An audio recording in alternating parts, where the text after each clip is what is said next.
Assalamualaikum warahmatullahi wabarakatuh, sahabat TIJ dimanapun kalian berada. Semoga kita semua selalu dalam lindungan Allah Subhanahu wa Ta'ala. Salam persaudaraan dari Aceh untuk teman-teman yang ada di seluruh Nusantara, dari Sabang sampai Merauke, dari Miangas hingga Pulau Rote. Berjumpa kembali dengan saya Teguh Iqbal Johar di channel Sampah Namun Bisa Didaur Ulang. Selamat pagi teman-teman dan sahabatku semuanya. Salam akal sehat semuanya.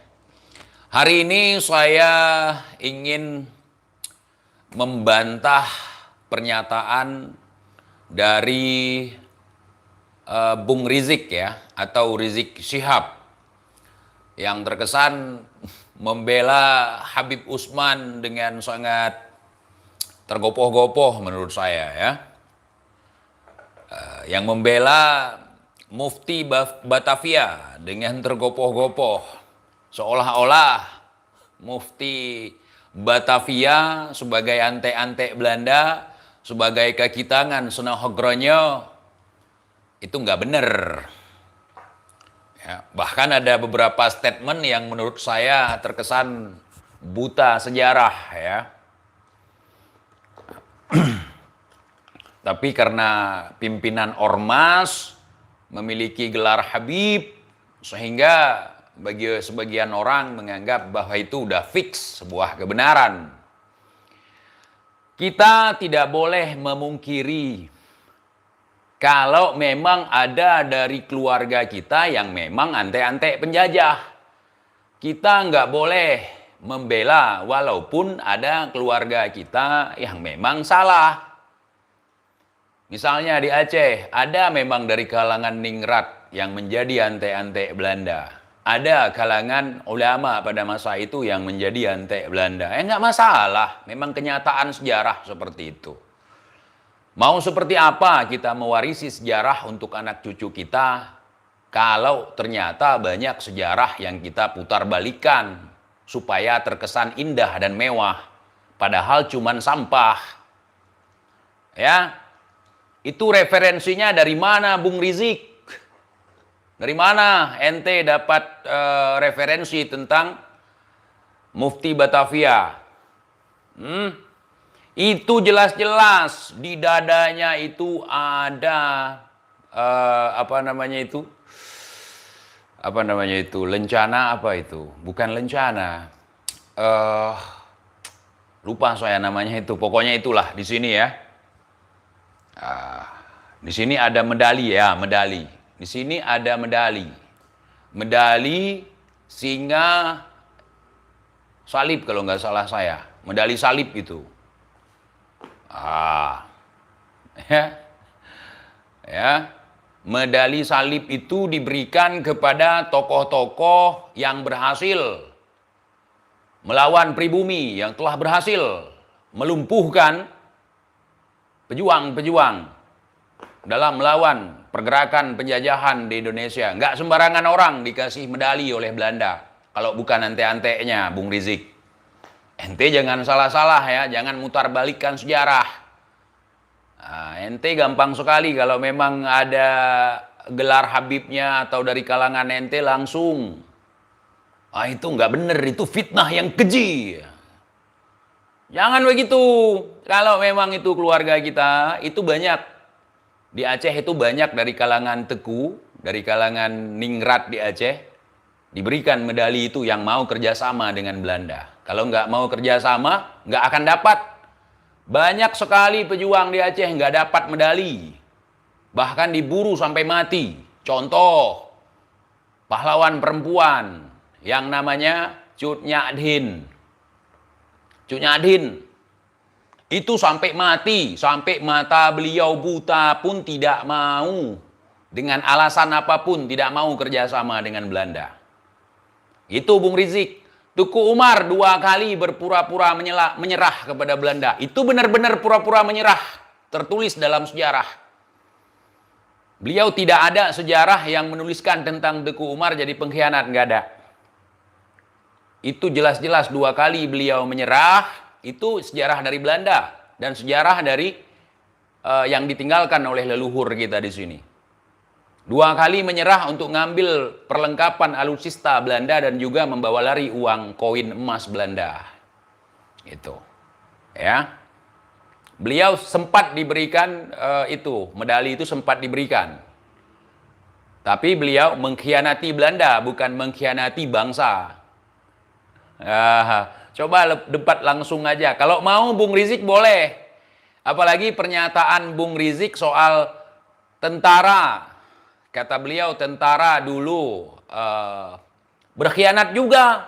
Kalau misalnya Mufti dianggap pengkhianat karena karena tentara ABRI dulu TNI itu di Kesatuan Belanda. Bahkan Kopassus kan yang mendirikan seorang Belanda. Itu nggak bisa dikatakan pengkhianat. Dengan berubah sistem, maka berubah juga perlengkapan militer dan segala macam akan tunduk ke negara yang baru merdeka. Misalnya nih, Indonesia ketika undang-undang belum rampung, sampai sekarang pun masih ada perundang-undangan Belanda. Kan nggak perlu kita katakan, oh ini nggak bisa dipakai, karena sistem pada saat ini memang harus demikian. Kira-kira paham nggak Bung Rizik? Kemudian Bung Rizik mengatakan, oh waktu penjajahan Jepang, kemudian dibangun tentara-tentara peta, kemudian tentara peta itu, antek-antek Jepang itu bergabung dengan Indonesia. Kenapa nggak dikatakan sebagai pengkhianat? Tunggu dulu Bung Rizik, itu beda lagi Bung. Jepang datang ke Nusantara ini bukan dengan maksud untuk menjajah, bukan datang sendiri untuk menjajah, Bung. Jepang datang ke Indonesia itu dijemput oleh tokoh-tokoh kita, dijemput. Mereka bak pahlawan datang ke Nusantara ini, Jepang, Bung Rizik.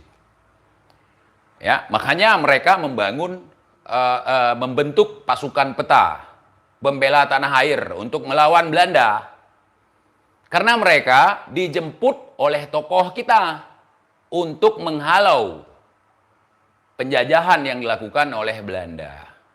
Gitu. Dengan taktik untuk mengusir babi menggunakan anjing. Saya tidak sebutkan nama tokoh yang mengundang Jepang kemari. Itu dalam sejarah kita ada, Bung Rizik. Jadi makanya orang-orang yang ikut Jepang pada waktu itu nggak bisa dikatakan pengkhianat. Karena memang Jepang sebagai penolong waktu itu. Yang akhirnya karena melihat kemolekan, kecantikan Nusantara ini, Jepang pun ikut menjajah. Bahkan penjajahan Jepang lebih sadis daripada penjajahan Belanda. Perbandingannya, misalnya Belanda ngejajah Indonesia ini 35 tahun. Berbanding dengan kependudukan Jepang cuma 3,5 tahun, itu lebih parah Jepang. Itu Bung Rizik. Ya. Jadi Mufti Batavia itu memang antek Belanda. Mau kayak gimana pun kalian berkilah, berdalih, tetap antek Belanda. Ya, itu jelas. Jelas itu di bajunya itu ada itu. Dan di antara keluarga saya ada juga yang ada itu. Dan mereka pengkhianat. Di dalam keluarga kami mengakui mereka pengkhianat. Jangan ketika saudara kita bela. Ketika keluarga kita bela walaupun salah. Itu bukan amar ma'ruf nahi mungkar, Bung Rizik. Bukankah selama ini Bung Rizik menjadi ikon amar ma'ruf nahi mungkar? Apakah kami ketika ada sedikit faham tentang sejarah, sehingga kami juga harus mengakui bahwa sejarah yang Anda paparkan yang salah itu sebagai benar? Kan enggak. Amar ma'ruf nahi mungkar itu adalah berlaku adil. Kalau salah katakan salah, kalau benar katakan benar. Jangan karena kawan kita, jangan karena keluarga kita, jangan karena kerabat kita, terus kita bela. Kita tidak setuju kalau sejarah ditenggelamkan. Apapun, aib sekalipun kalau sejarah harus ditulis. Ya. Paham nggak? Paham. Hari ini setelah Indonesia merdeka, ada banyak catatan-catatan Belanda yang sesuai dengan apa yang terjadi. mereka lebih jujur daripada kita sendiri hari ini.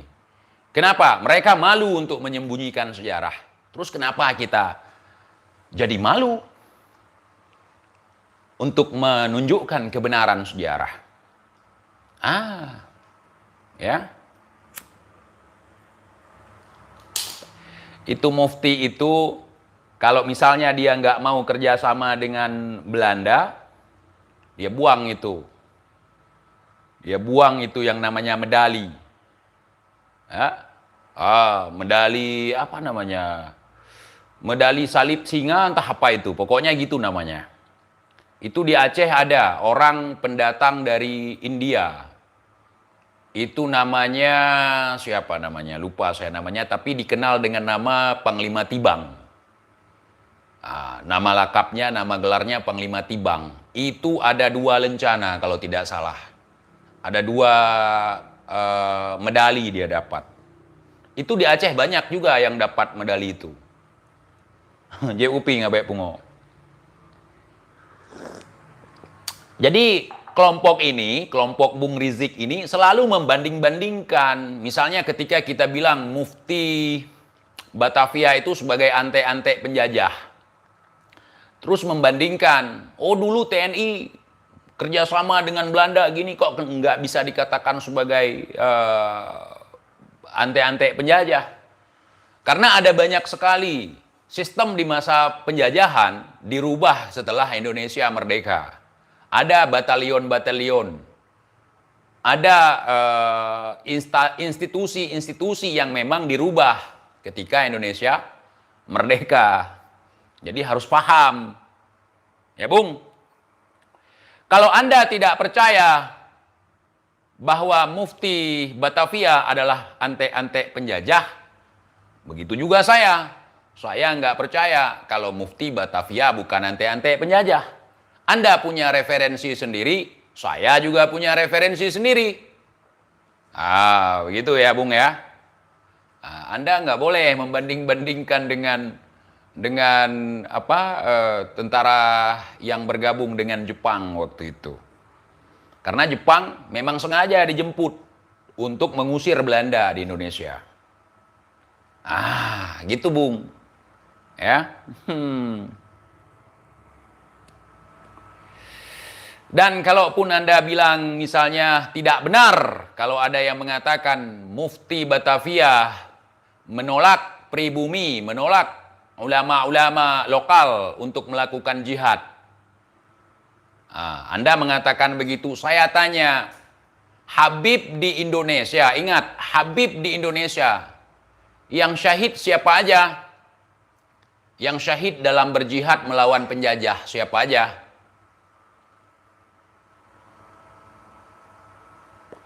Nggak seru kau bang, nggak netral sama sekali. Kita berbicara kebenaran nggak perlu netral bang, masukkan gigi tancap gas. Masa netral-netralan kalau berbicara kebenaran? Apa yang kita ketahui umbarkan.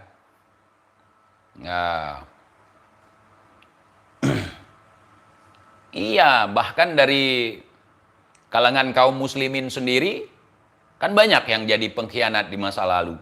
Yang membunuh Sayyidina Ali dan seterusnya. Kalian yang lebih paham tentang itu.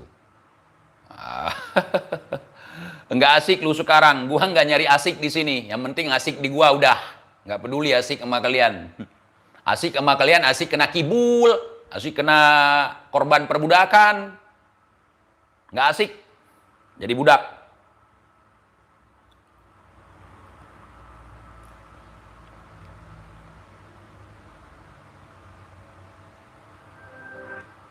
Habib Utsman bukan hanya takriful kutub, tapi Arif Utsman juga takriful rijal, takriful qulub, ya ikhwah. Ulama-ulama disatukan, beliau bentuk murid-muridnya. Kalau kita mau lihat seorang guru itu berhasil atau tidak, lihat murid-muridnya, ya ikhwah. Udah sebe, ya ikhwah.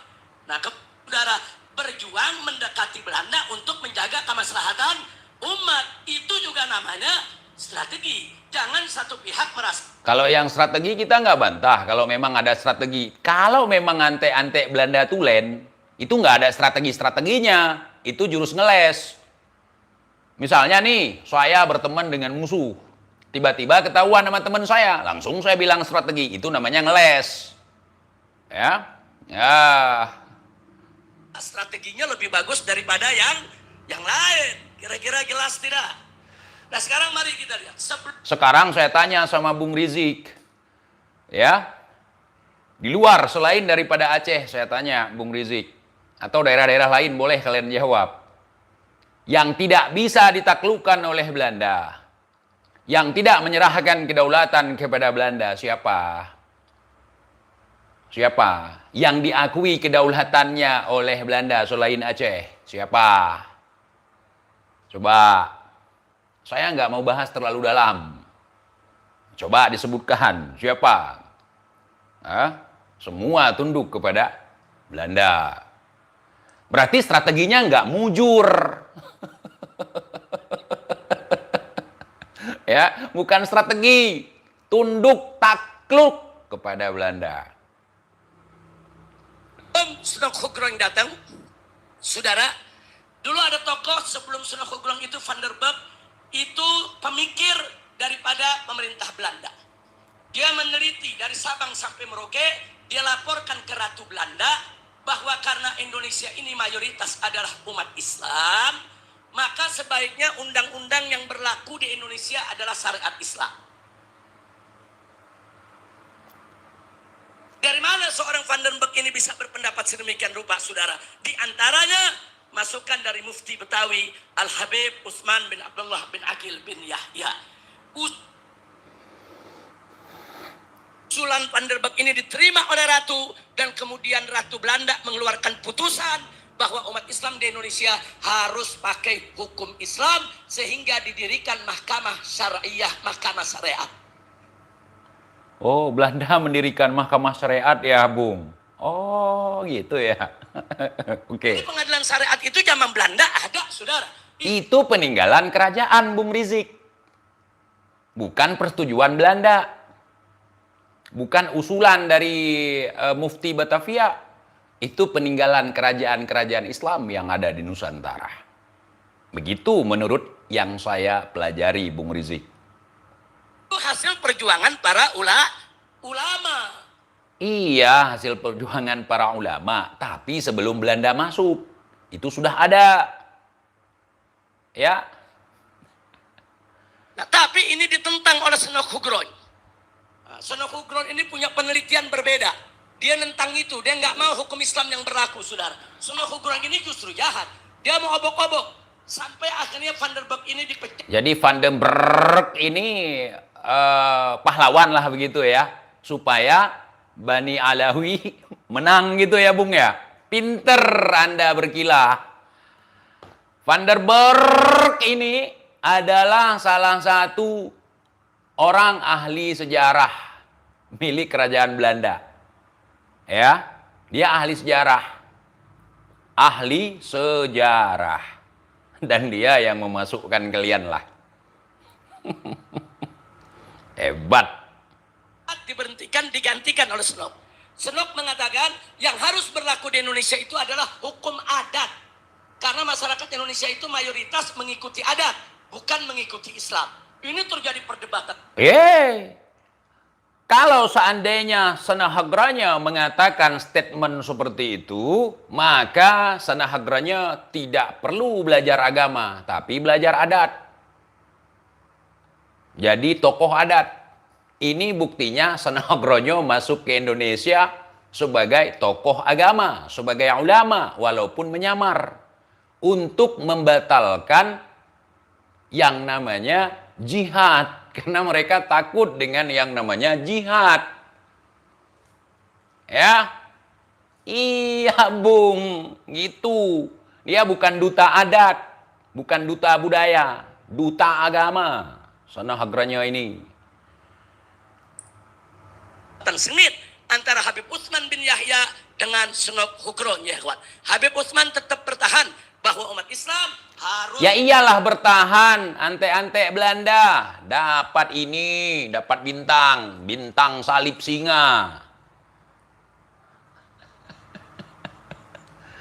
Ya, saya nggak pinter, tapi kalau hal-hal seperti ini saya mau untuk membahas. Ya, TIJ, narada ilmiahnya apa nih? Narada ilmiahnya jangan pakai buku SD. Iya justru yang dibilang sama beliau ini pakai buku SD.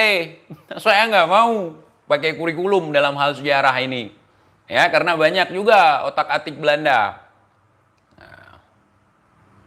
Pakai hukum Islam. Nah akhirnya apa? Karena senang hukum orang Belanda, dia dibela oleh kerajaan Belanda, saudara. Akhirnya usulnya sebagian diterima, saudara. Sebagian usulnya diterima.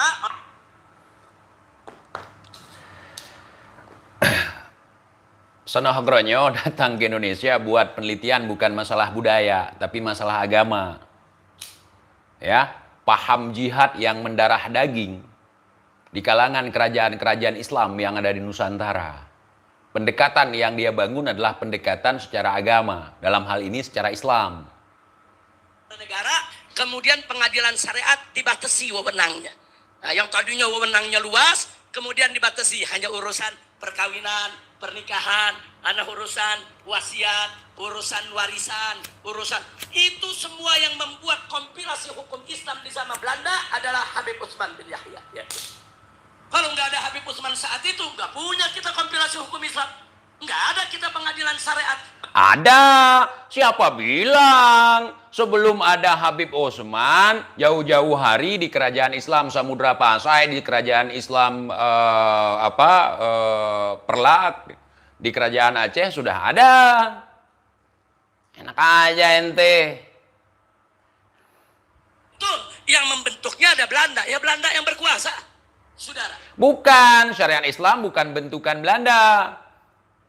Memang peninggalan daripada kerajaan ataupun kesultanan Islam di Nusantara, Bung Rizik. Bukan usulan Belanda. Masa syariat Islam usulan Belanda? Sedangkan misi Belanda di sini adalah untuk membawa ajaran agamanya. Boleh dibilang pada waktu itu perang salib. Secara tidak langsung. Gitu, Bung. Masa syariat Islam dibawa Belanda? Tapi itu siasat strategi yang begitu jenius dari Habib Utsman bin Yahya sehingga umat Islam punya pengadilan syariat sehingga hukum Islam bisa berlaku. Alhamdulillah. Nah ini yang perlu kita sampaikan. Zaman itu siapa sih yang nggak minta izin sama Belanda? Jamiat Khair didirikan. Oh banyak yang nggak minta izin sama Belanda. Cut Nyadin, Cut Mutia, Cut Kemalahayati atau Laksamana Malahayati pantang mematuhi hukum kafir. Lebih baik mati berkalang tanah daripada ikut kafir. Bung Rizik. Ya. Pocut Kemalahayati atau Laksamana Malahayati, dia seorang diri meladeni Belanda dengan silatnya. Ya, ditikam itu Belanda yang tinggi besar sama dia, seorang perempuan.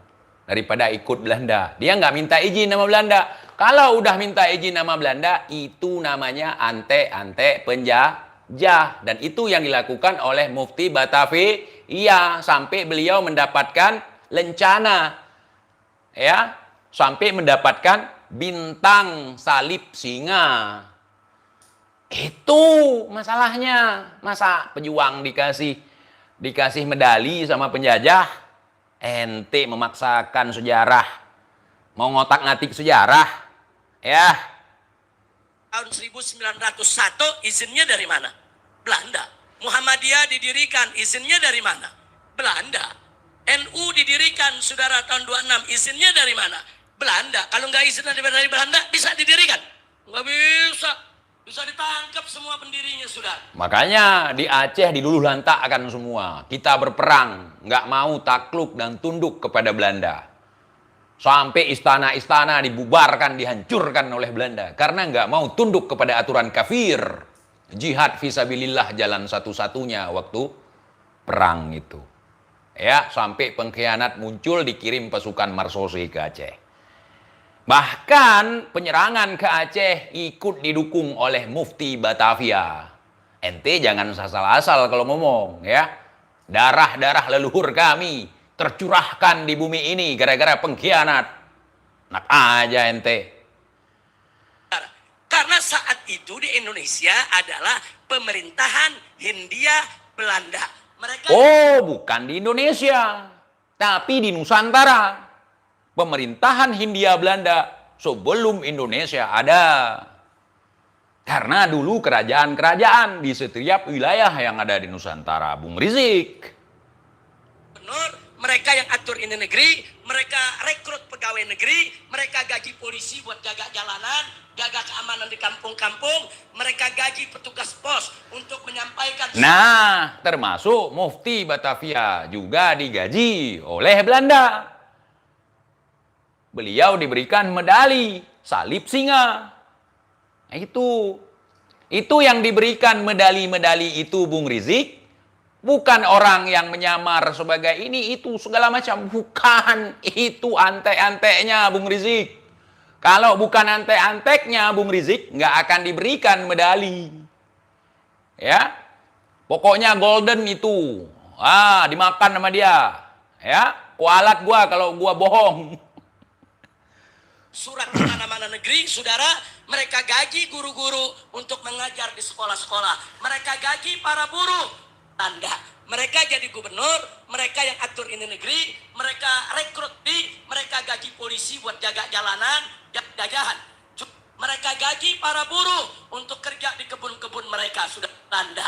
Mereka, apakah orang Indonesia semua yang dulu bekerja kepada Belanda, baik itu menjadi petugas keamanan, maupun itu menjadi petugas pos, maupun itu menjadi guru di sekolah-sekolah, apa semua boleh kita sebut pengkhianat? Pengkhianat.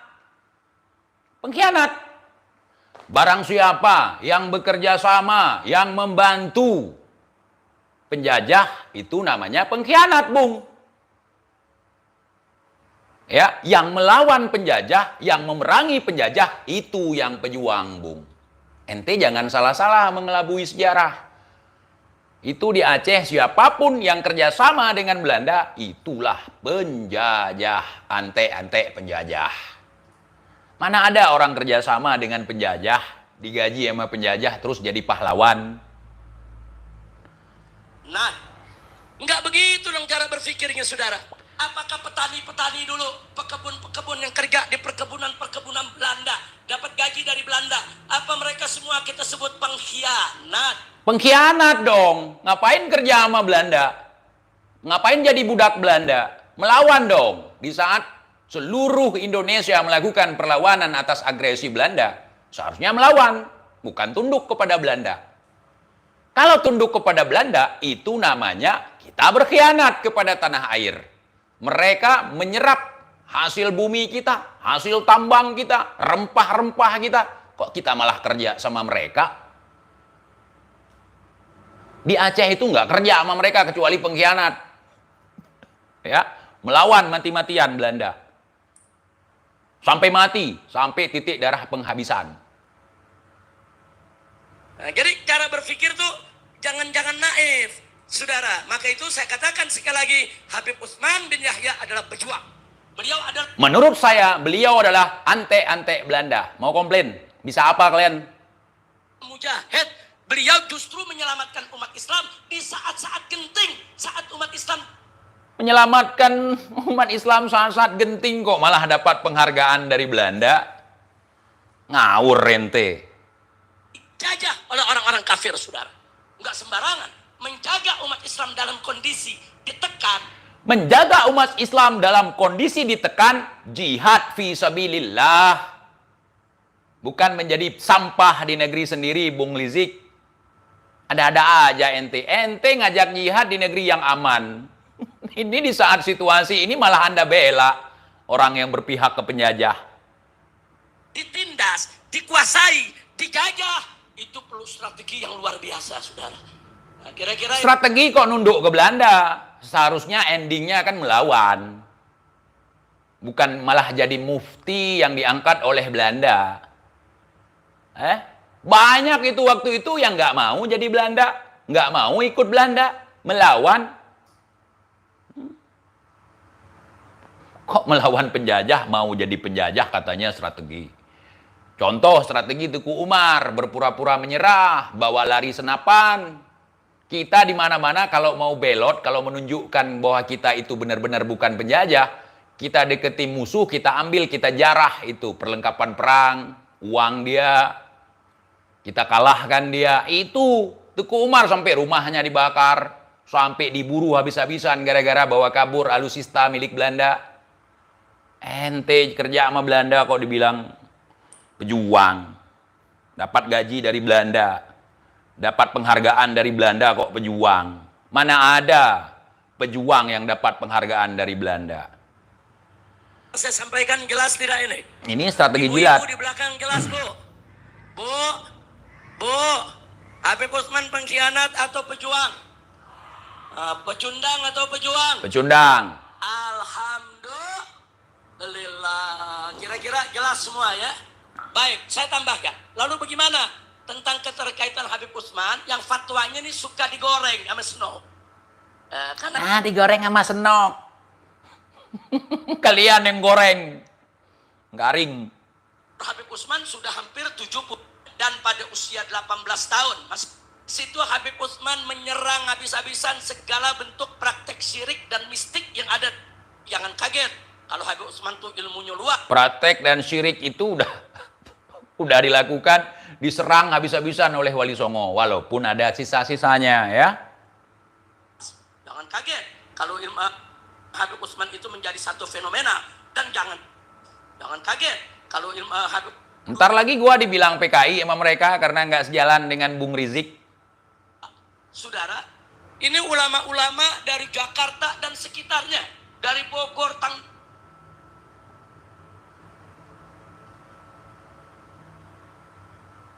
ujuk Belanda angkat Habib Utsman sebagai mufti. Enggak, ulama-ulama di Jakarta, ulama-ulama di Ya iyalah, sesama pengkhianat lah ngangkat dia jadi mufti. Kalau mau jadi mufti lawannya penjajah, nggak mungkin diakui oleh penjajah. Di bumi hanguskan sama penjajah. Logika aja kawan-kawan. Bekasi, Depok, Tangerang, Bogor, tuh kan beliau bentuk murid-muridnya. Kalau kita mau lihat seorang guru itu berhasil atau tidak, lihat murid-muridnya ya kawan. Sayyid Abdul Qadir Al-Habsyi bin Yahya, alim kabir, saudara. Habaib di belakangan tahun 1889, saudara. Artinya umur Habib Utsman sudah hampir 7, menolak, nggak mau terima gaji dari Belanda. Masa sih? Udah pakai itu lencana, udah pakai itu medali, masa nggak nerima gaji? Sampai datangnya Senok Hugroy. Jadi kalau ada yang bilang Habib Utsman ini dipengaruhi Senok Hugroy itu datang belakangan. Bukan dipengaruhi, tapi koleganya, kolega. Walaupun misalnya katakanlah Senok Hugroy ini datang belakangan, dijemputlah sama beliau, surat menyurat dulu. Setelah surat menyurat, kalau Raja Aceh dulu, Sultan Aceh dulu, disurati sama Ratu Wilhelmina, suratnya dirobek, menolak kerjasama apapun alasannya, pantang bagi kami untuk menerima perintah daripada penjajah, pantang bagi kita untuk bekerja sama dengan penjajah. Itu Bung di Aceh, Bung. Ya. Tahun 1889, saudara. Artinya umur Habib Utsman sudah hampir 70. Utsman, itu sikapnya Habib Utsman, saudara. Beliau nggak mau makan uang dari Belanda, ya kawan. Masa Tapi sih? jabatan itu diterima oleh Habib Utsman, kenapa? Jabatan diterima, gaji nggak diterima, gimana itu? Gimana logika kalian? Jabatan dari Belanda diterima, gaji nggak diterima. Lebih bagus nerima gaji, tapi nggak nerima jabatan, daripada nerima jabatan nggak nerima gaji. Artinya kita mengikhlaskan tenaga kita untuk membantu penjajah tanpa dibayar. Itu lebih konyol lagi, Bung. Statement Anda. Ente kadang-kadang ya. Hifdzil ummah, untuk menjaga umat, saudara. Kalau umat nggak ada muftinya, umat nggak ada yang jagain, berbahaya. Ya memang kita masih dijajah oleh Belanda. Tapi saat Makanya pergerakan-pergerakan rakyat yang dikomandoi oleh kiai-kiai dulu kenapa ditentang sama sama Habib Utsman? Kenapa? Kenapa Habib Utsman justru membela Belanda, bukan membela pribumi yang angkat senjata melawan Belanda? Kecuali Habib Utsman ini ante-ante Belanda. Nggak usah bilang korang-koreng ente nih, korang-koreng nggak masuk akal nih. Terkesan dipaksakan nih. itu siapa yang nggak ikuti aturan Belanda, saudara? Jadi kalau Habib Utsman kemudian punya kedekatan dengan Belanda ketika itu dituduh sebagai antek Belanda, tuduhan tersebut terlalu naif. Kalau Habib Utsman dekat dengan Belanda, kita nggak mengatakan beliau sebagai antek Belanda, terus kita bilang apa? Sahabat Belanda, muhibbin Belanda. Sementara rakyat-rakyat, pergerakan rakyat melawan Belanda terus bergulir dari segala pelosok. Malah Bib Utsman jadi bagian Belanda. Terus kita bilang apa? Terlalu mengada-ada. Fitnah itu terlalu keji dan Kok fitnah? Tadi Bung Rizik mengakui kalau Habib Utsman dekat dengan Belanda. kejam, saudara. Makanya sering saya katakan, semua daerah, apalagi di Batavia, tunduk kepada Belanda semua. Menyerahkan kedaulatannya kepada Belanda. Terakhir, Yogyakarta.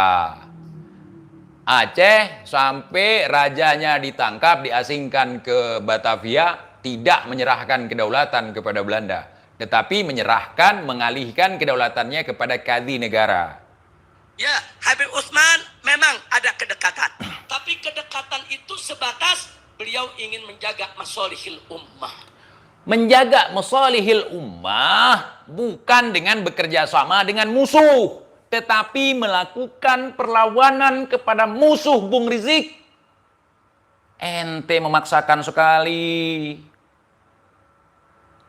Nggak ada fatwa Habib Utsman yang mengharamkan jihad. Nggak ada, ya ikhwan. Tidak ada mengharamkan jihad, tetapi mengklaim bahwa gerakan-gerakan rakyat yang mengatasnamakan jihad sebagai bentuk keonaran. Beliau tidak berfatwa kalau jihad itu salah, tetapi mengatakan bahwa gerakan rakyat yang terjadi di Cilegon waktu itu, pada peristiwa geger Cilegon, beliau mengatakan bahwa itu bukan jihad, itu keonaran, melawan pemerintahan yang sah. Artinya beliau sebagai penyambung lidah Belanda, makanya diberikan medali salib singa, salib pala singa. Bung Rizik, ente kadang-kadang kalau memang pengkhianat aja, mau sepupu kita, mau ipar kita, mau mertua kita, mau bapak kita sekalipun. Kalau memang pengkhianat aja. Jangan dibela. Nah, ada 1-2 kejadian di Banten, di Aceh, di beberapa tempat, saudara, yang kemudian Habib Utsman di situ berpendapat, saudara. Nah, pendapat-pendapat ini digoreng oleh Senok Ugro. Bukan digoreng, beliau merestui, mengaminkan penyerangan terhadap pejuang-pejuang Islam yang ada di Banten, yang ada di Aceh. Beliau merestui sebagai penyambung lidah Belanda. Gimana sih ente? Senok Hugron yang ngegoreng sedemikian rupa. Bukan Senok Hagranya yang menggoreng. Kalian yang menggoreng hari ini. Nggak mau saudara kalian dibilang pengkhianat. Kalau saudara TIJ yang pengkhianat, tetap pengkhianat. Ada Teguh Nurdin. Pengkhianat itu. Dapat lencana juga. Dapat medali juga dari Belanda. Ini nyawa para pejuang kita, nyawa darah para pejuang kita harus kita bela nih. Untuk mengadu tokoh seramah, sesantun, selembut Habib Utsman dengan tokoh-tokoh Islam yang selalu melawan Belanda, saudara. Tadi kan strategi Habib Utsman dekat dengan Belanda kok bisa diadu? Seharusnya nggak bisa diadu dong, karena beliau yang berstrategi. Berarti strateginya bodoh. Padahal Habib Utsman dengan mereka tidak ada permusuhan. Ini namanya taksimul adwar wal wadhaif wal a'mal. Habib Utsman tidak ada permusuhan. Tidak ada permusuhan. Memang dengan ulama, tapi Belanda punya permusuhan dengan ulama di Nusantara. Habib Utsman sebagai antek Belanda. Secara tidak langsung Secara organisasi, secara institusi, beliau adalah musuh dengan ulama ini. Aduh, saya nih, saya sebagai pejuang Islam, tiba-tiba saya direkrut oleh Belanda. Terus ketika saya dekat dengan Belanda, secara otomatis rekan-rekan muslim saya, ulama-ulama tadi, pasti akan memusuhi saya. Karena saya menjadi pengkhianat. Pengkhianat itu adalah musuh yang nyata di dalam sebuah perjuangan. Tidak bisa dimaafkan. Makanya kita dalam berjuang siapkan 3 peluru. 1 untuk musuh. 2 untuk pengkhianat. Ini namanya bagi-bagi tugas. Itu bukan bagi-bagi tugas. Itu nyelamatin diri. Dapat gaji. Enggak diusik. Itulah hebatnya pengkhianat. Yang paling parah, selesai semua peperangan ini, jadi pahlawan. Kerja, bagi-bagi peran, saudara. Jadi kalau semua perang lawan Belanda, lalu yang mengurus administrasi itu memang siapa? Saat itu administrasi negara di Jakarta dan seluruh Indonesia ada di tangan pemerintah Belanda. Oh enggak. Administrasi pemerintahan Aceh tidak ada di tangan Belanda. Ya, ada ikrar. Saya tidak mau menyebutkan di sini. Ada ikrar di mana Belanda mengembalikan kedaulatan yang terlanjur diambil. Dan itu diserahkan ke Jakarta oleh tokoh Aceh pada waktu itu. Utsman karena kedekatannya dengan Belanda hanya untuk membela maslahat umat Islam disebut. Gimana kerjasama dengan musuh untuk membela teman? Gimana itu? Membantu musuh, kerjasama dengan musuh, digaji oleh musuh, dikasih penghargaan oleh musuh, dikasih tanda, ya, dikasih tanda oleh musuh, dikasih bintang salib singa. Kemudian kita mau ngaku untuk membela rakyat. Itu pengkhianat. Secara narasi antum, Bung Rizik, itu jelas-jelas. Secara tidak langsung, antum ingin membela pengkhianat. Sebagai antek, maka saya mau balik bertanya. Lalu bagaimana dengan jenderal-jenderal Indonesia dulu yang ikut Kenil? Jenderal Kenil bukan jenderal Indonesia, tapi jenderal-jenderal yang memang pasukan Belanda. Setelah Indonesia mendeklarasikan kemerdekaannya, tentu mereka bergabung dengan Indonesia. Jangankan orangnya, undang-undangnya sampai hari ini masih ada undang-undang Belanda. Ya, mereka memang Belanda tulen. Ketika kalah perang, mereka gabung dengan pasukan yang menang. Itu bukan pengkhianat. Gimana sih? Pengkhianat ini dari kalangan pribumi, dari kalangan ulama yang selama ini membela Islam. Kemudian Belanda masuk, kewalahan, gabung dengan penjahat. Itu namanya pengkhianat.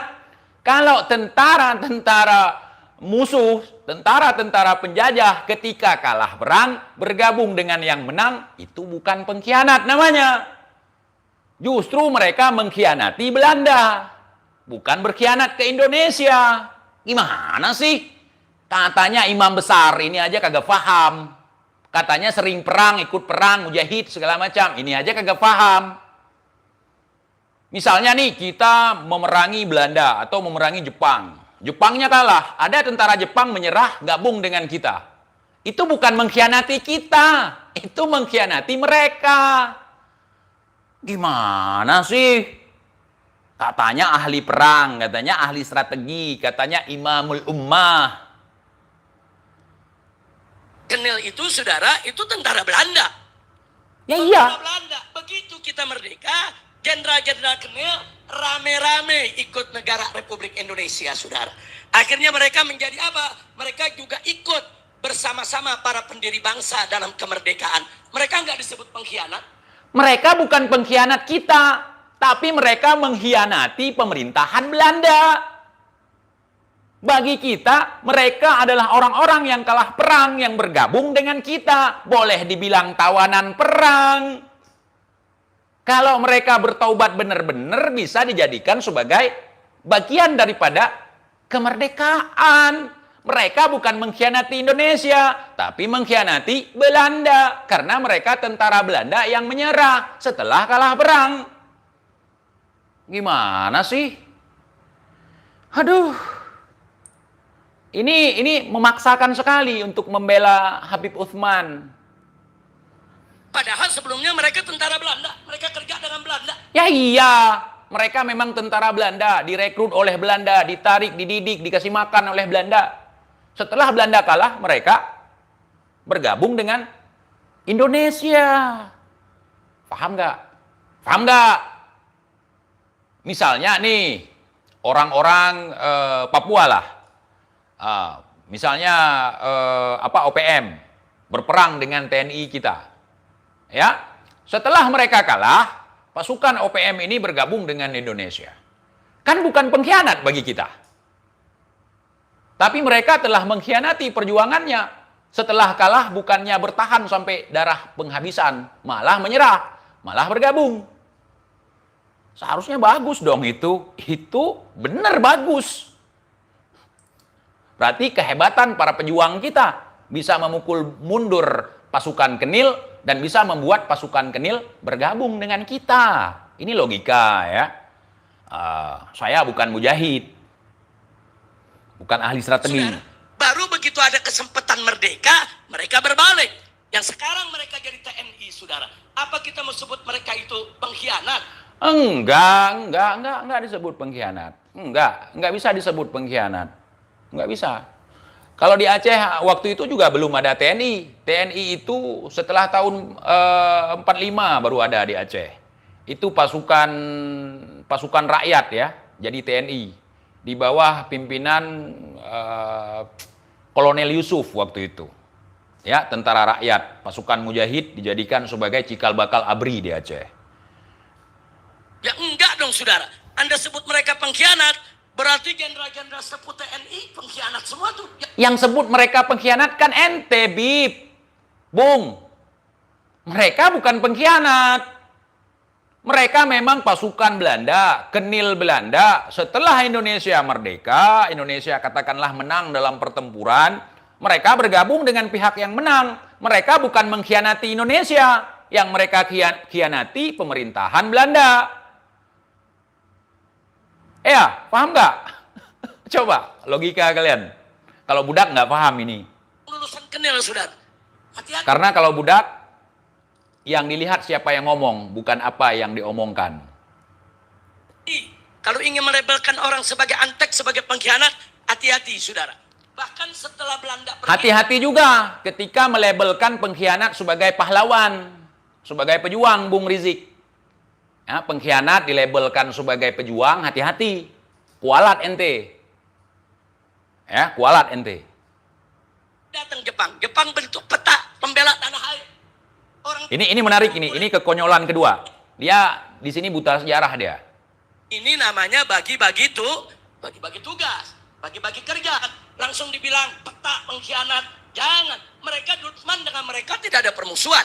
Ini namanya taksimul adwa, hukum adat. Karena masyarakat luas, kemudian dibatasi hanya urusan perkawinan, pernikahan, semau-maunya, saudara. Namanya juga penjajahan. Cuboreng sama Snow. Tentang Suno Kugroy. Kenapa kok beliau ikut berperan mendirikan Jamiat Khair?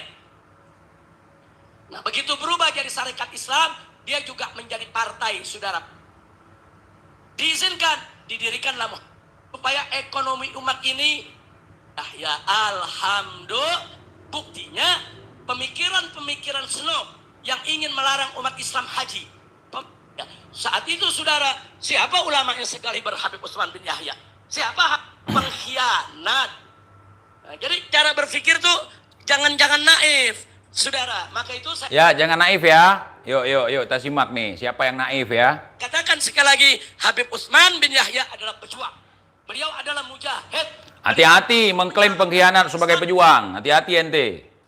Di saat-saat genting, saat umat Islam dijajah oleh orang-orang kafir, saudara. Enggak sembarangan. Saat orang-orang Islam dijajah oleh kafir, kok kita malah jadi antek kafir, malah bersatu dengan musuh. Bukannya membangun pergerakan rakyat untuk melawan musuh, untuk mengusir penjajah dari bumi Nusantara ini. Umat Islam dalam kondisi ditekan, ditindas, dikuasai, dijajah, itu perlu strategi yang luar biasa. Itu bukan strategi, itu nyari aman namanya. Gabung dengan penjajah di saat rakyat lagi ditindas, lagi dijajah. Kok kita malah dekat sama penjajah? Itu namanya bukan strategi, nyari aman. Nyelamatin diri masing-masing judulnya. Kalau di Aceh kayak gitu udah. Saudara. Nah, kira-kira yang saya sampaikan jelas tidak ini? Ngambang. Ibu di belakang jelas, Bu. Bu, bos, maupun itu menjadi guru di sekolah-sekolah. Apa itu siapa sih yang gak minta izin ke Belanda? Jamiat Her didirikan di mereka gaji anak. Padahal sebelumnya mereka tentara Belanda, mereka kerja dengan Belanda.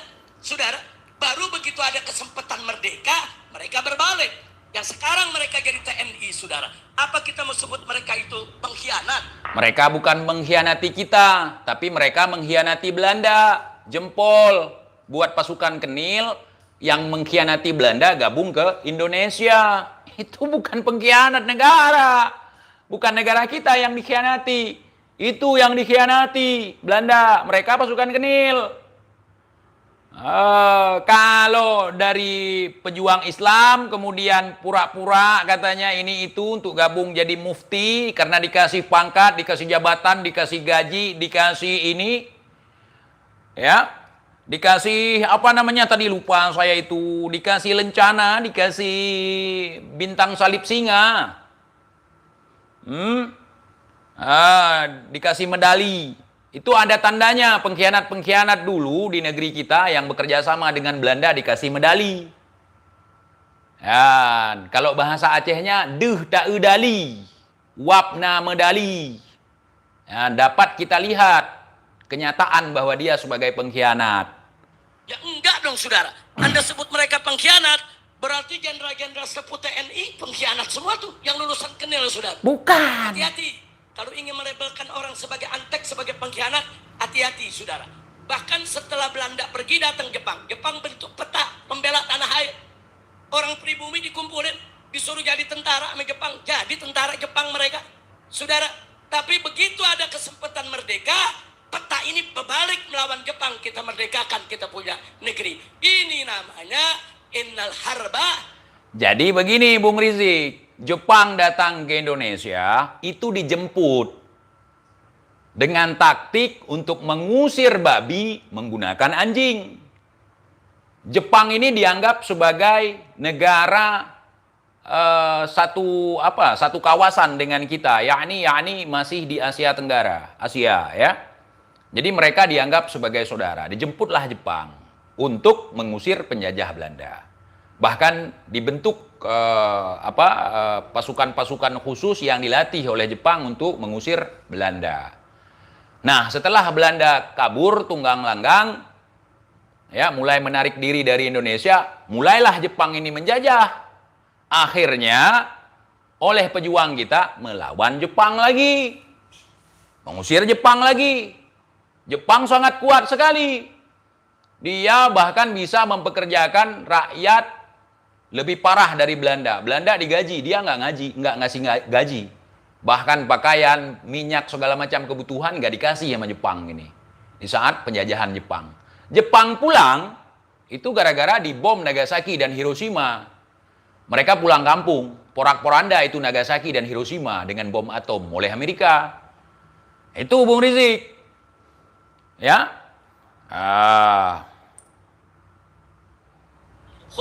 Saudara, iya, yang namanya perang kan mesti strategi. Jadi jangan langsung gabung dengan penjajah bukan strategi namanya. Kalau nggak ada hasil, misalnya Teguh Umar dalam berstrategi, beliau sebagai seorang gerilya yang keterbatasan senjata pada waktu itu, terbatas kekuatan, sementara pengkhianat banyak sekali.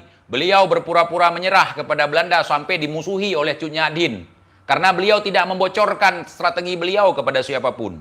Tapi setelah beliau membawa senapan, amunisi, alutsista, Ya, koin golden Belanda dibawa lari. Ya, dibawa lari dari entah kapal Belanda. Ya. Paham nggak? Baru, oh ternyata Teguh Umar bukan pengkhianat. Ada buktinya beliau bukan pengkhianat. Kemudian 2 kali menjarah itu gudang senjata milik Belanda. Sampai rumahnya dibakar, sampai beliau syahid. Pada akhirnya benar-benar diburu. Gara-gara membuat Belanda kewalahan. Bung Rizik, bukan jadi mufti. Kalau udah diangkat, dikasih posisi. Teguh Umar sempat dikasih posisi, dikasih gelar lagi. Johan Pahlawan oleh Belanda.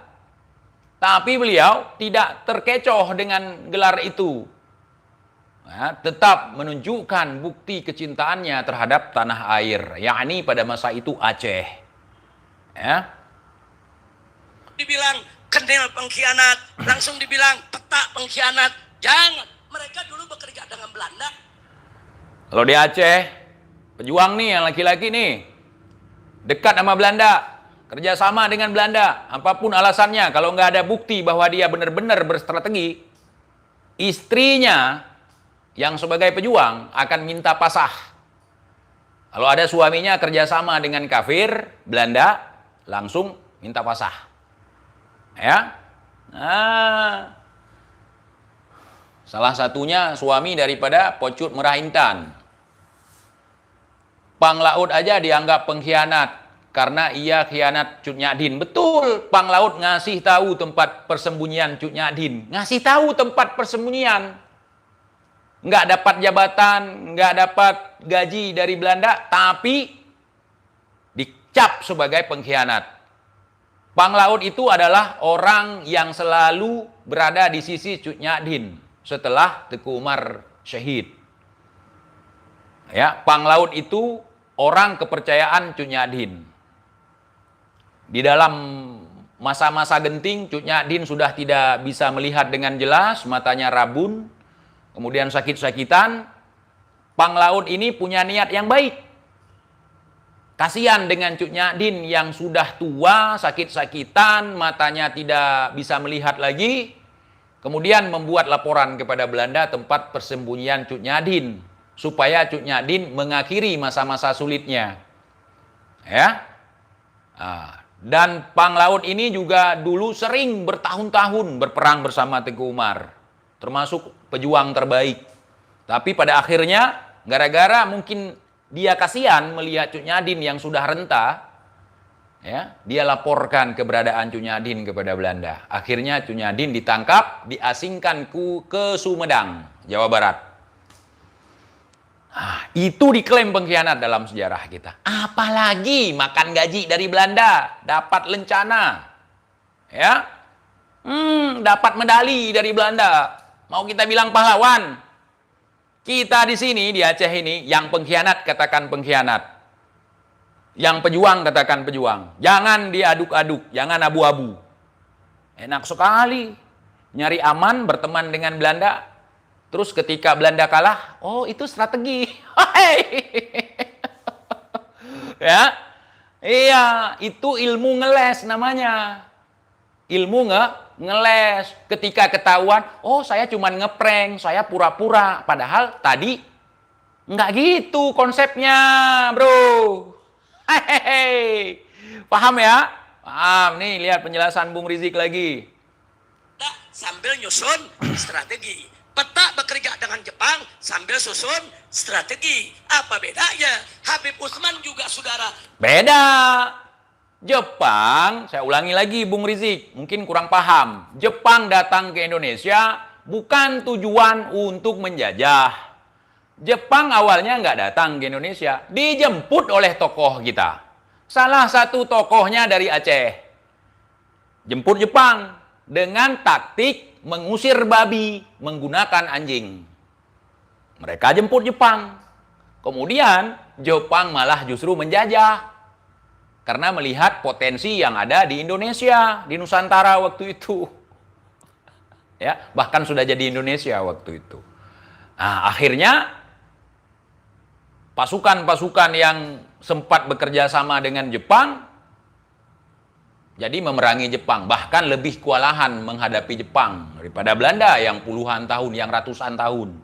Di Aceh kependudukan Belanda itu cuma 65 tahun kalau tidak silap saya. Dan itu dalam kondisi tidak mau memberikan kedaulatan kepada Belanda. Ya. Jadi Bung Rizik ini kesannya bela golongan, bukan bela kebenaran ya. Gua pikir dulu ya, gua salut sama nih orang, sama Bung Rizik nih. Gua pikir dia pejuang sejati. Gua pikir dia amar ma'ruf nahi mungkar. Ternyata ya seperti ini. Ya, nyamar ma'ruf nahi bongkar. Kalau dibongkar kebusukannya nggak mau terima. Kalau dikritik nggak mau, langsung persekusi. Berjuang mendekati Belanda untuk menjaga kemaslahatan umat. Itu juga namanya strategi.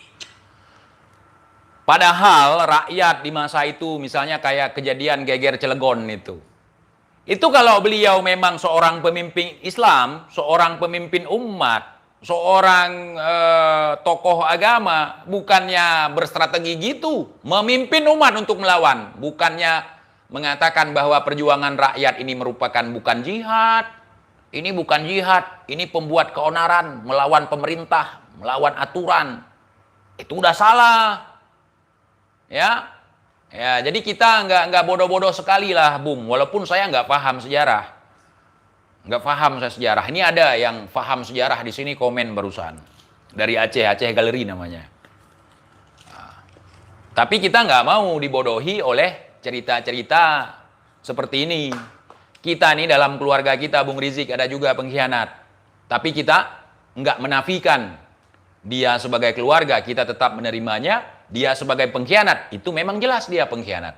Bukan berarti kalau kita punya keluarga terus berkhianat kepada musuh lantaran karena dia keluarga terus kita bilang dia bukan pengkhianat, dia cuma berstrategi, dapat gaji, ya, dapat medali.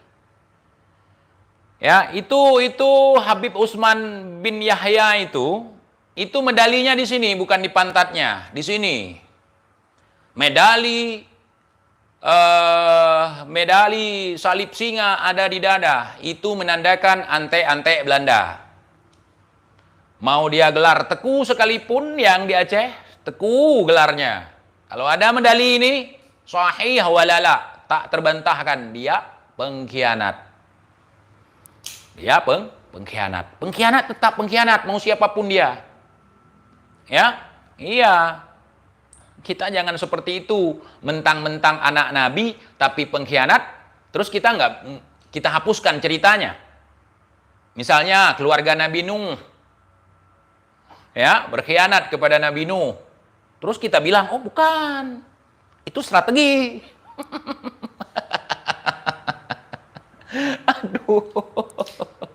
Aduh,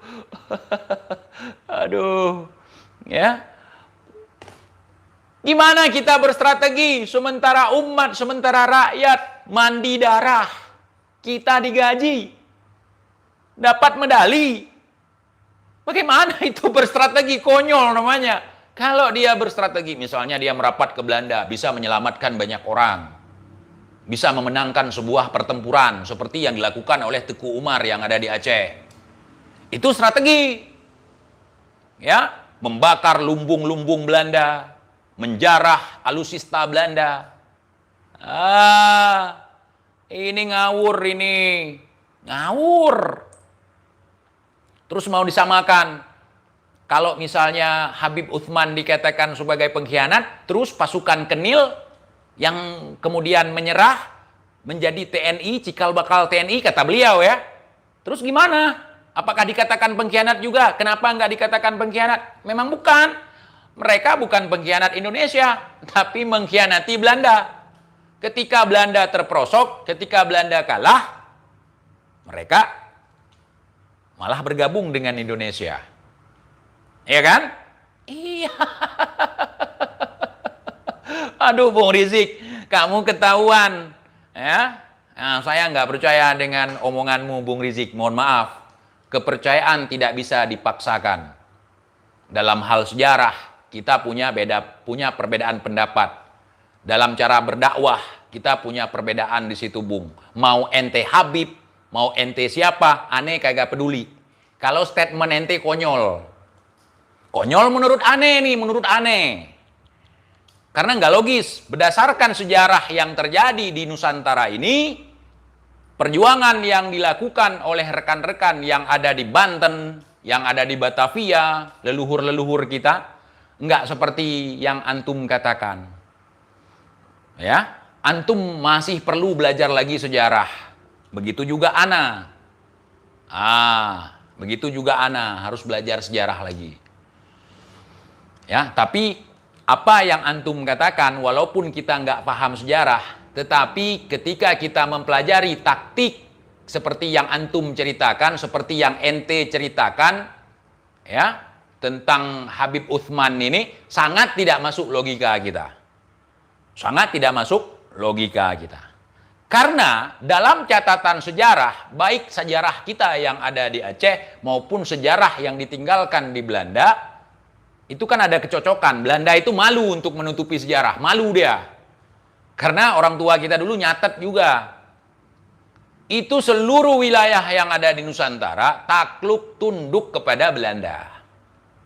Karena banyak pengkhianat. Salah satunya Habib Utsman ini. Tokoh-tokohnya yang berkhianat, sultan-sultannya berkhianat. Makanya istana rajanya tidak diganggu. Coba lihat di Aceh, ada nggak istana raja yang tersisa? Habis, ludes, hancur. Hancur. Belanda itu nggak ada apa-apa di Nusantara ini, tapi pengkhianatnya, pasukan Marsose-nya, ya, pendukung-pendukungnya, pengkhianat-pengkhianat banyak sekali. Makanya kita porak-poranda. Perempuan-perempuan yang diberikan kepada Belanda secara cuma-cuma. Makanya hari ini pengkhianat banyak yang diakui pejuang. Saya heran. Saya tanya sama orang-orang yang memang menyimpan manuskrip sejarah di sini. Kenapa ini kan pengkhianat? Ini kan pengkhianat. Nggak bisa dibantah. Memang seperti itu. Ada hal lain di situ. Kita harus paham juga. Kenapa Indonesia ini disatukan? Siapa yang menyatukan? Maksud tujuan menyatukan apa? Kenapa menjadi satu pintu? Seharusnya kan dimerdekakan kerajaan. Kenapa mesti satu pintu? Dalam bingkai NKRI, di situ juga harus kita pelajari. Bung Rizik ya. Antum tahu kan, kalau Aceh sebagai modal dan model untuk bangsa ini. Sebagai lokomotif perjuangan. Ya. TIJ pejuang atau pengkhianat? TIJ pembacot dan juga petani, juga PKI, pedagang kopi. Bukan intelijen hitam, tapi intelijen lambe hitam, bibir hitam. Bilang sama Bung Rizik ya. Makanya jangan bodoh kita. Jadi kalau ada ngomong seperti, kita lihat orang yang ngomong. Oh saya enggak. Saya lihat apa yang diomongin sama dia. Mau dia Bung Rizik, mau di atas Bung Rizik. Kalau salah tetap salah. Berdasarkan apa? Yang pertama berdasarkan penjelasan dia. Yang kedua berdasarkan sejarah yang kita pahami. Saya walaupun bukan orang Banten, saya walaupun bukan orang di Pulau Jawa, tapi sejarah di Pulau Jawa saya pelajari. Apalagi kedekatan antara Aceh dengan Banten itu saudara, kakak beradik. Bahkan kami menyebutnya Panten. Panten itu artinya tanah yang luas, tanah yang terbentang, tanah datar. Kami menyebut Banten itu dengan panggilan Panten. Itu punya kekerabatan dalam sisi sejarah dan juga perkawinan di masa dahulu. Walaupun tidak dikenang lagi oleh orang-orang sekarang secara umum. Ya. Punya kedekatan. Aceh dengan tanah Sunda, dengan Pasundan itu punya kedekatan. Nah. Ya. Jadi begitu kira-kira. Jadi kalau untuk membela penjajah saya nggak setuju. Mau siapapun dia. Mau Habib kah dia, mau ulama kah dia. Kalau antek-antek Belanda, katakan dia antek-antek Belanda. Dan lagian pun nggak akan kita bunuh dia. Orang memang udah nggak ada lagi. Cuman, jangan kita selewengkan sejarah. Jangan kita bolak-balik sejarah. Itu. Kenapa? Supaya anak cucu kita tidak mengenyam dongeng. Dongeng hanya untuk membela keluarga, untuk menutup aib. Aib biarkan aja. Itu bukan aib yang sifatnya pribadi. Tapi ini aib yang merugikan bangsa ini. Nggak usah kita tutup-tutupi untuk menaikkan harkat, martabat, pangkat, jabatan, dan juga nasab. Nggak usah. Pengkhianat, katakan pengkhianat. Hari ini misalnya adik saya pengkhianat, saya katakan dia pengkhianat. Bapak saya berkhianat, saya katakan bapak saya pengkhianat. Ya, itu saya. Dan itu adalah didikan kita di Aceh. Nggak ada toleransi untuk pengkhianat. Kita dibekali 3 peluru sebelum kita masuk ke dalam medan tempur. 1, nembak musuh. 2, nembak pengkhianat. 2 peluru untuk pengkhianat, 1 untuk musuh. Karena pengkhianat lebih berbahaya daripada musuh.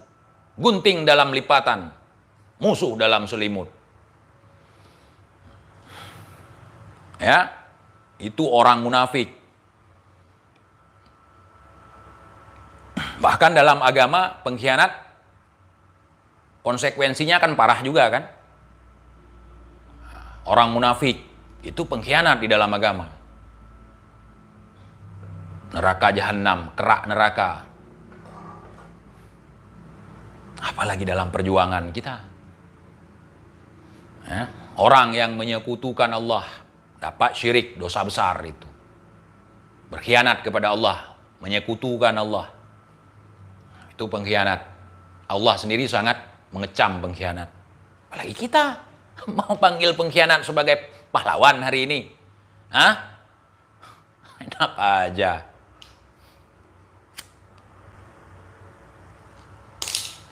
Bung Rizik, ada-ada aja ente. Nyari narasi-narasi yang bisa gampang dipercaya oleh budak nggak cukup, tapi yang bisa dimakan, dikonsumsi oleh publik. Karena yang nonton ente itu bukan orang bodoh doang yang ikut ente. Ya, kita memang orang bodoh nih, aneh orang bodoh, al-fagir. Tidak punya ilmu seperti ente.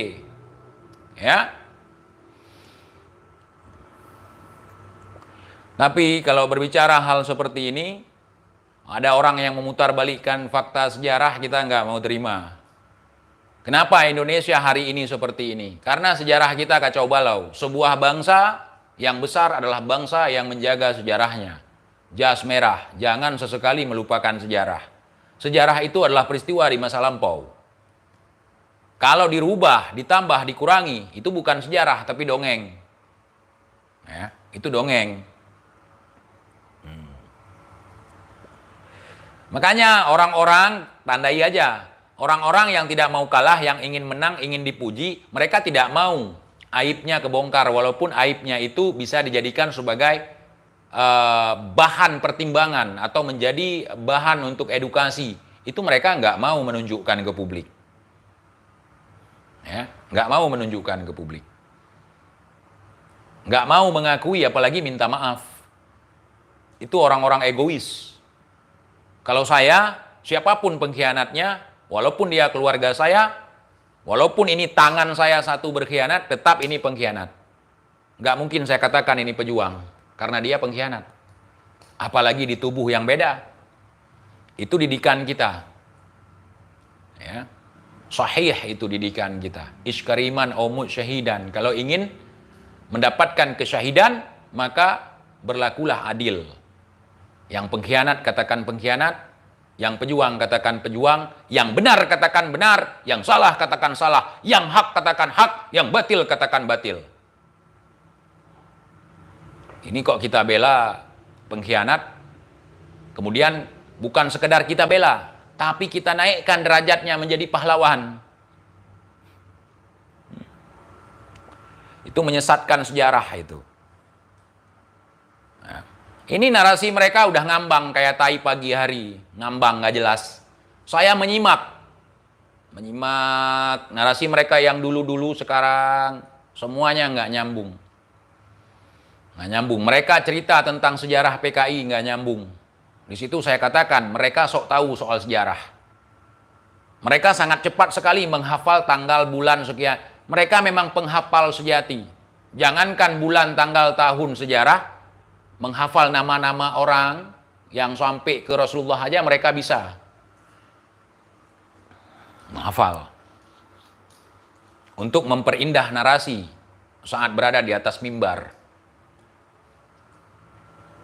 Tapi sayang, kebohongan itu selalu tidak akan pernah konsisten. Gak akan konsisten kebohongan itu. Seandainya ini merupakan kejujuran, saya akan katakan bahwa ini kejujuran. Gak mungkin saya berbeda pendapat. Tapi kalau ini kita tahu, siapa itu Mufti Batavia? Kita semua tahu, bukan baru ini tahu. Tapi, kenapa baru saya bahas sekarang? Karena ini udah gonjang-ganjing. Enceng gonjang-ganjing.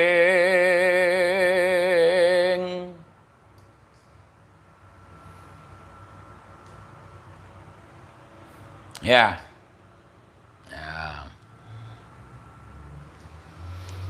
Pencerahan yang super. Jazakumullah Bang TIJ. Jangan gitulah, Pak Eltof. Saya hanya ingin mencari kebenaran, bukan mencari kesalahan. Begitu juga saya bahas Bung Rizik, bukan mencari kesalahan Bung Rizik. Tapi di sini saya mencari kebenaran. Apa yang beliau sampaikan tentang Mufti Batavia, saya tidak percaya. Boleh dong saya nggak percaya? Makanya saya bukanlah kebo yang dicucuk hidung, yang gampang ditarik orang sana kemari. Walaupun beliau ikon, walaupun didukung 7 juta umat, kalau yang beliau sampaikan tidak sesuai dengan fakta, bukan kebenaran tapi pembenaran, maka saya tolak. Walaupun nggak ngaruh penolakan saya. Setidaknya teman-teman akal sehat yang bergabung di channel saya, yang memahami apa yang saya jelaskan barusan, tentu ini akan menjadi rujukan untuk menghidupkan akal kita. Supaya orang-orang tidak bisa ngakali kita. Supaya kita bisa membedakan yang mana akal sehat, yang mana akal-akalan. Paham ya? Saya banyak sekali menemukan statement mereka yang tumpang tindih. Tapi saya tidak mau mencari kesalahan. Yang saya cari kebenaran. Ya. Yang mendapatkan lencana, yang mendapatkan medali singa salib itu antek-antek Belanda. Kalau orang yang tidak mau bergabung dengan Belanda, itu dibuang. Surat aja dikirim sama Belanda, ajak kerjasama disobek. Boro-boro mau gaji, boro-boro mau kerjasama. Dengan alasan strategi. Raja Aceh yang terakhir, Sultan Tuanku Alaiddin Muhammad Daud Shah. Beliau dikirimin surat, diajak kerjasama oleh Ratu Wilhelmina. Beliau akan dilepaskan, akan diberikan jabatan, diajak membangun Aceh bersama-sama. Beliau habis membaca suratnya disobek. Tidak ada kata-kata berdamai dengan musuh. Tidak ada kata-kata bersatu dengan musuh. Tidak. Darah udah banyak mengalir.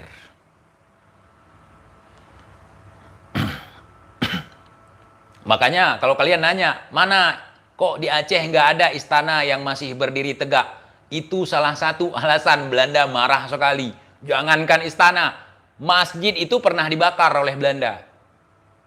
Setelah Masjid Baitur Rahman Banda Aceh dibakar oleh Belanda, kemarahan rakyat Aceh makin membludak. Semangat jihad di mana-mana. Langsung oleh pemerintah Belanda mengumumkan untuk pembangunan kembali Masjid Baitur Rahman. Masjid Baitur Rahman itu sudah direnovasi oleh Belanda. Ketakutan, saudara. Langsung sniper-sniper Aceh berhamburan mencari jenderal-jenderal mereka.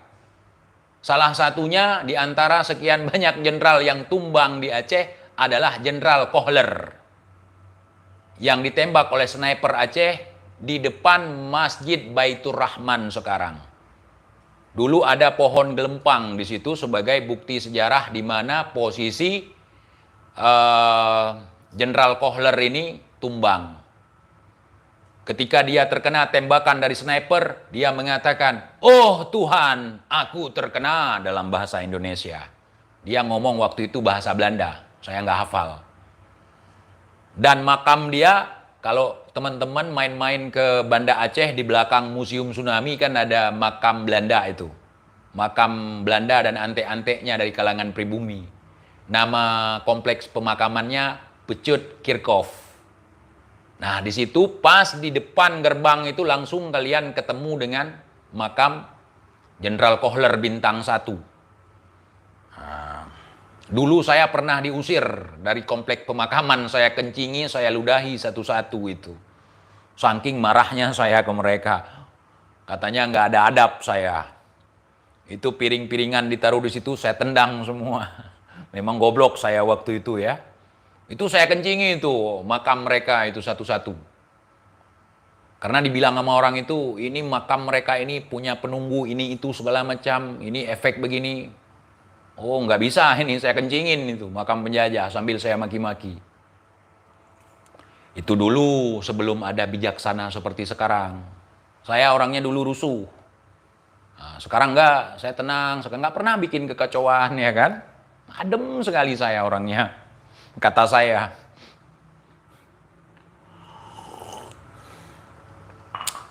Oh, paham ya? Paham. Jadi kata Bung Rizik tadi, bahwasanya Habib Uthman ini bergabung dengan Belanda sebagai bentuk strategi. Di saat rakyat sedang berjuang, beliau malah mengeluarkan fatwa kalau perjuangan pada saat geger Cilegon itu sebagai bentuk kericuhan, bukan sebagai jihad. Beliau tidak mengatakan jihad merupakan sesuatu yang tidak benar, tidak. Beliau mengatakan bahwa yang dilakukan oleh orang-orang Cilegon, Banten itu nggak benar, tidak sesuai dengan prinsip-prinsip jihad. Assalamualaikum Bang TJ, good morning tuh, Dobre Utra, Kak Dila. Strategi, aduh. Itulah gerombolan si Bahar dan ante-antenya, mereka apabila ketahuan pasti ngakunya strategi, ngeprank, pura-pura, ngetes. Itu saya udah paham betul otak mereka. Ya, mereka buat kesalahan, ketahuan, oh itu saya ngetes. Itu namanya jurus ngeyel, jurus ngeles. Udah ketahuan masuk kamar bini orang, udah nggak pakai pakaian. Oh, itu saya mau ngetes, kira-kira sampean cemburu nggak? Karena gagal, makanya ngetes. Ketahuan, makanya ngetes. Kalau seandainya nggak ketahuan, netes. Bagi-bagi tugas ya. Aduh, kalian masih mau dibodohi. Aduh, saya nggak mau. Malah membela Belanda lagi. Belanda di Indonesia ini ada pengadilan syariat di masa itu karena diizinin oleh Belanda, kata beliau. Sementara kita tahu, sebelum agresi Belanda ke Indonesia, seluruh Nusantara, maksudnya ke Nusantara ya, belum ada Indonesia waktu itu, di masa-masa awal perjuangan itu, agresi Belanda itu. Itu seluruh Indonesia sudah diajarkan syariat Islam. Sudah disebarkan syariat Islam, syiar Islam. Dan tentunya kerajaan-kerajaan Islam yang ada di bumi Nusantara ini memegang teguh syariat Islam. Tentu mereka punya mahkamah syariat. Yang maling dulu dipotong tangan, yang berzina dicambuk. Itu kan seperti syariat Islam di Aceh diambil daripada kitab-kitab di masa kesultanan. Hukum-hukum, aturan-aturan di masa kesultanan. Kok Belanda pula yang ngasih syariat Islam? Sementara Dr. Christian Sonohogronyo masuk ke Indonesia ya sebagai tokoh orientalis untuk mempelajari strategi Islam, bukan budaya. Dia bukan sebagai tokoh yang dikirim untuk mempelajari budaya, bukan. Dia untuk mematahkan semangat jihad kaum muslimin. Semangat jihad para pejuang yang ada di bumi Nusantara ini.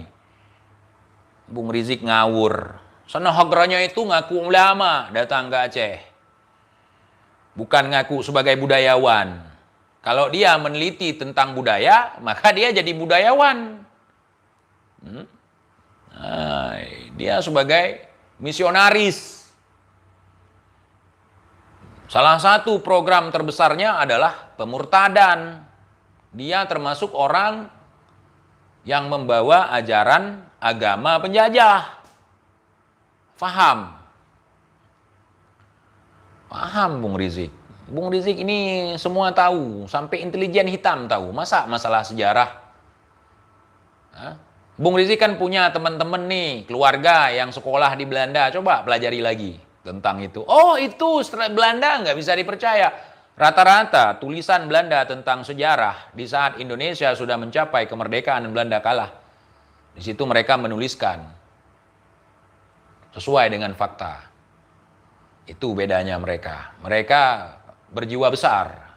Mereka mengakui kekalahan mereka terhadap Aceh. Mereka mengakui kelemahan mereka menghadapi pejuang-pejuang yang ada di Aceh ataupun di Nusantara. Itu jenderal-jenderal Belanda banyak tumbang, tunggang, langgang di Aceh. Karena mereka salah strategi. Ketika dulu ada hubungan dagang antara pemerintahan Hindia Belanda dengan kerajaan Aceh, mereka datang kemari untuk berniaga, untuk membeli rempah-rempah. Kemudian diprovokasi oleh Amerika sehingga melancarkan agresi pertama dulu. Nah, di agresi pertama Belanda ke Aceh itu mereka tercengang. Mereka pikir orang Aceh berperang dengan bambu runcing. Mereka pikir orang Aceh kecil-kecil orangnya. Mereka pikir orang Aceh lemah. Seperti daerah-daerah yang pernah ditaklukkan oleh mereka. Sesampai di Aceh ternyata meriam Aceh besar-besar ukurannya. Ada meriam lada secupa, ada meriam puntung, ada banyak sekali meriam. Yang nggak ada meriam belina. Nggak ada di Aceh. Ya, pokoknya segala meriam ada di Aceh. Yang nggak ada meriam belina. Gitu Bung Rizik. Itu meriam dan persenjataan hasil kerjasama antara Kesultanan Aceh dengan Daulah Turki ya, dengan Turki. Ya, begitu kira-kira Bung Rizik. Nah, jadi tunggang langgang Belanda. Kapal-kapal mereka dihancurin. Dan di masa-masa itu Aceh sudah punya kapal-kapal besar. Yang memimpin armada laut Aceh seorang perempuan. Bukan laki-laki, perempuan. Namanya Pocut Kemala Hayati atau yang dikenal dengan Laksamana Malahayati. Itu nggak ada strategi pura-pura berteman dengan Belanda di saat Cakradonya bukan nama kapal, Cakradonya nama lonceng. Lonceng hadiah daripada Laksamana Cheng Ho. Bisa jadi juga itu dikasih nama kapal ya. Tapi namanya unik sekali. Bukan bahasa Aceh, bukan bahasa Melayu, bukan bahasa Indonesia. Tapi bahasa Brazil, bahasa Latin nama kapalnya. Ya. Itu lonceng Cakradonya itu pemberian daripada Laksamana Cheng Ho sebagai lambang persahabatan. Lambang persaudaraan waktu itu. Ya. Jadi kalau saya lupa, saya katakan saya tidak akan membocorkan namanya di sini. Berarti saya lupa itu ya. Nah, lupakan saja itu.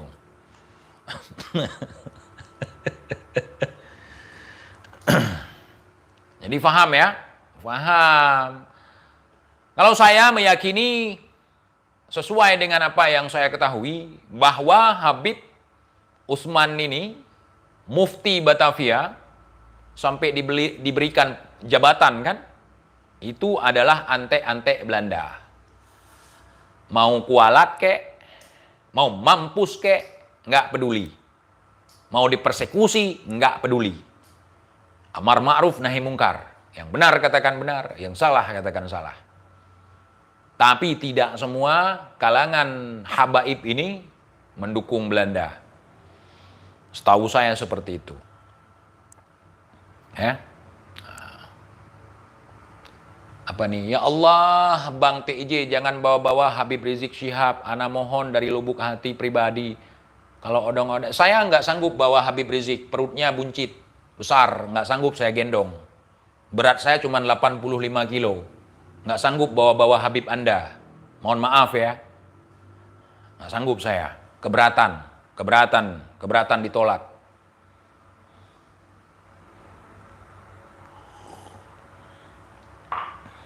Belanda, antek-antek Belanda kok dibilang pahlawan. Itu yang nggak kemakan oleh saya. Itu banyak yang antek-antek Belanda, yang ujung-ujungnya jadi pahlawan banyak. Saya nggak mau membanding-bandingkan. Tapi perjuangan Cut Nyadin, perjuangan Teku Umar, perjuangan Tengku Syek Ditiro, perjuangan Panglima Polem. Itu luar biasa sekali. Luar biasa sekali. Perjuangan Sultan Iskandar Muda. Perjuangan Pocut Baren. Bahkan perjuangan di sini ketika suaminya syahid digantikan oleh istrinya. Sama-sama pejuang.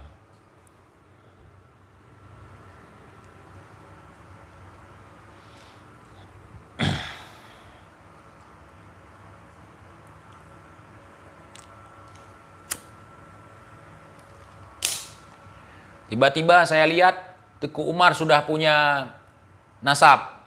Teku Umar ala Idrus. Apa nggak ngakak saya? Oh, ini ada rencana mau klaim Tengku Umar jadi Habib. Habib Umar ala Idrus. Itu ada, itu saya lihat kemarin. Entah siapa yang nulis itu, yang buat. Entar Syarifah Cut Nyadin. Oh, kalau di Aceh, kalau yang Cut itu biasanya Cut Syarifah. Habis Cut langsung Syarifah namanya ya.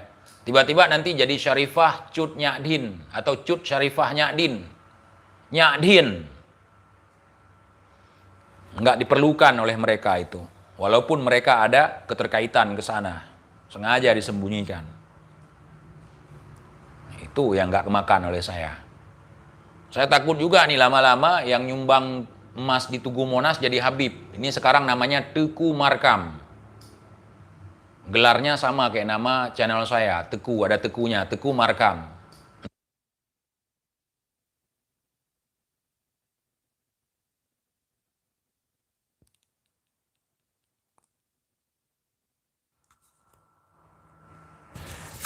Oke teman-teman, Lobet, saya izin pamit dulu ya.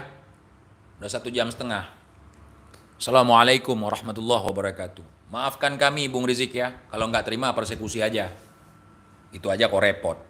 Yang penting nggak usah ngaku-ngaku pengkhianat sebagai pejuang. Nggak ada alasan pura-pura lah inilah itulah. Walaupun keluarga kita pengkhianat katakan pengkhianat, pejuang katakan pejuang walaupun dia musuh kita. Nggak boleh seperti itu. Orang lain kita bunuh karakter, saudara kita sendiri walaupun karakter bela. Nggak baik katakan nggak baik, yang baik katakan baik. Itu ajaran kita. Nggak ada di situ kong kali kong. Nggak ada tawar menawar di situ. Kita pencari kebenaran, bukan pencari kesalahan. Kita pencari kebenaran, bukan pencari pembenaran. Kawan yang baik adalah yang berkata benar kepadamu, bukan yang selalu membenarkan perkataanmu. Saya kalau cinta sama orang, kalau dia berbicara salah, tetap saya koreksi, tetap saya kritik. Tidak saya jilat. Kalau orang yang sejatinya orang yang mendidik menjadi penjilat. Assalamualaikum warahmatullahi wabarakatuh.